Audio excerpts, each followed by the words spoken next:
Kia ora, welcome back. Okay, for more West Country weirdness. I'm wrapped up in a blanket because I'm wearing well.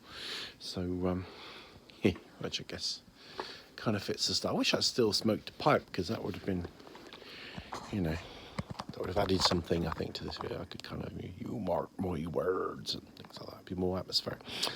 Okay, I'm coughing a bit as well there, so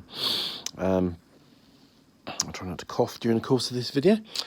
So, where did we get to? So, we talked about a very marvellous synchronicity around a very scary man. And someone talked a bit more about the location, really. So, we talked about the house, the mansion and the annex and all that kind of. So, let's give you a sense of this. So, you've got the village of Mornan. Or the village of Mornan Smith, and you've got a country lane that runs through there and runs around the sort of back way into Falmouth. And then there's a lane that comes off that, which is the lane down to Mornan, and the church is at the far end of it, and then it goes onto a track, and then there's a footpath you can which joins the coast path, and you can go down to the waterside, to the estuary. And funny enough, there's a church at the end, which is the old church, which is where the OwlMan apparitions all centred. But at the start of the lane is another church, a modern church, which I think is now redundant, which is sort of seems sad. Because I went up there recently and it seemed to be all kind of locked up. And just another aside, one night I was leaving, the spooky annex, and headed off somewhere. I think I must have forgotten something because I turned into the church car park to turn around. This is the Catholic church, and I got the fright of my life. It was already spooked up because the whole area was just so spooky. I was spooked up most of the time I was there. I'll talk more about that. But as I turn around in this car park, and as when you go to reverse and your reverse lights come on, and if there's anything behind you, it kind of illuminates, and it can be quite kind of a bit of a shock. And what I saw immediately behind me was a tall white figure with arms outstretched, which I nearly reversed into. Thankfully, didn't. Though immediately I realised that what it was actually a statue of Christ. So obviously being in the grounds of the Catholic Church, why not? Statue of Christ. So that was quite alarming at the time, although I very quickly saw the funny side of that. And so it's interesting, this short lane, which is less than a mile, probably about half a mile, has got a church on either end, maybe as if it needs it. So in the middle as well, the other thing just to share with you was I couldn't get mobile signal. It was before kind of things like Wi-Fi were around.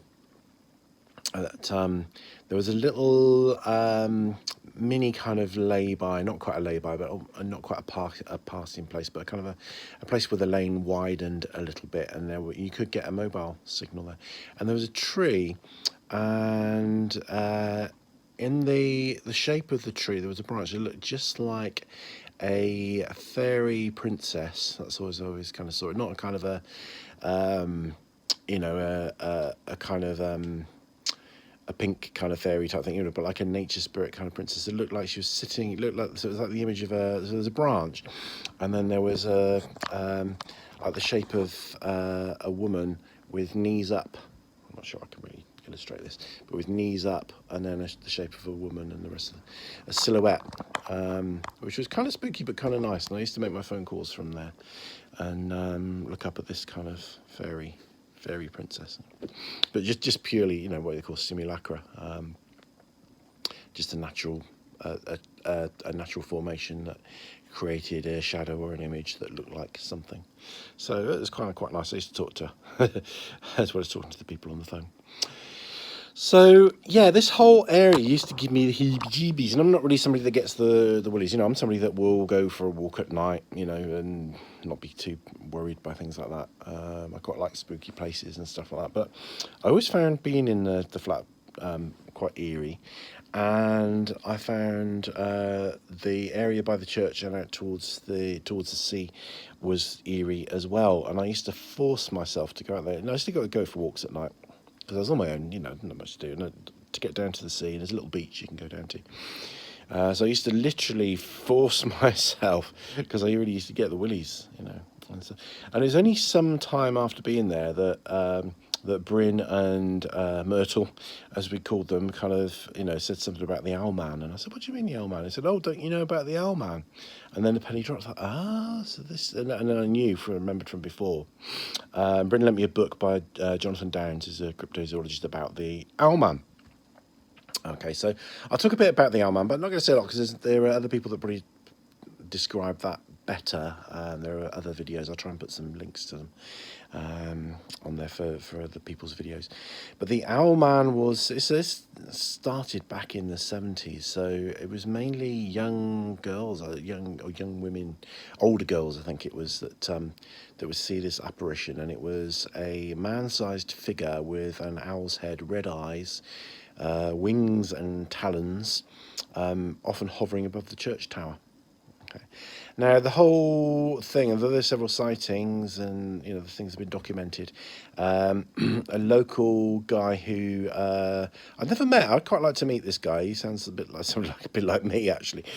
He's quite kind of into theatre and things like that, and I think, you know, has hoaxed things, or there's some suggestion been made that he is a hoaxer. I think some sources even say that he's admitted being a hoaxer. I'm not going to say anything on that because I don't know, but he has been. Some of the stories have been discredited because of him, because he's a bit of a cheeky monkey. He's a bit of a character, kind of a bit of a mischievous person, by all accounts. He sounds great. I'd love to. So Tony Doc Shields, I think he's called. Yeah, would love to meet this guy if I ever got the chance. He sounds great. So that's the story of the OwlMan. Now, I never met the OwlMan. I never saw the OwlMan. I'm not even sure that the OwlMan exists, but I tell you for sure that area is spooky as fuck. Okay, it gave me the willies from start to finish. Okay, and I would still keep forcing myself to go out to the coast at night and things when I fancied a walk, but you know, it really was kind of spooky. And the church, I alluded to this before, I think the church has a circular bank and ditch around it, which is unusual for churches, which may actually be a henge. Now, what do we mean by a henge? When you say henge, people think of Stonehenge, rightfully so, but they get confused because they think of more of the stones than the henge. Okay, so a henge is an ancient bank and ditch that encloses. So we don't, you know, historically we don't know for sure what henges were for. Okay, but what we know is that before the stones at Stonehenge were there, the henge was there. Okay, which is the bank and the ditch. Okay, now in ancient times, banks and ditches were used defensively, and they were used to protect settlements. But also we found very small henges, small banks and ditches, often, you know, very more regular in shape, more circular. And we believe that they're delineating some kind of sacred or ritual space. That's the most accepted kind of theory. And the church, we believe, is inside a henge. So, you know, so it's an ancient, you know, probably an ancient place of worship that goes, you know, way pre-Christian, you know, and henges go way back. I mean, I think henges go, I'm not sure if henges are early Bronze Age or even Neolithic, so very old stuff. Okay. There's also a grave with a skull and crossbones on it in that churchyard, which is kind of cool, which apparently, I'm not sure if this is true, but according to Bryn, that can be kind of like code for the person was a pirate. So, you know, that's pretty cool. It wasn't me. People say I'm a pirate because I dress like one. So that was the location. So I never saw any OwlMen, I never saw any monsters, but boy, did I feel a vibe. Like I say, from beginning to end, fascinating place. Love the place. Been back there a couple of times since. And a couple of other things that, you know, coexisting things that are of interest is the stretch of water that's just the other side of the church is the Helford Passage, which was known. I like Daphne du Maurier. I could talk about her as well. I've had I might go into that one. I might not. But I had I got lost on because I've been walking the coast path that goes all the way from. So I walked all the way effectively from Land's End to what was my front door in Exeter along the coast path, and I got lost once along the way and ended up kind of past this weird house. With kind of weird, kind of like ritual-looking buildings that look like would serve no other purpose than maybe something a bit ritualistic. And then I realised that this was a former residence of Daphne du Maurier, and she wrote a novel about it,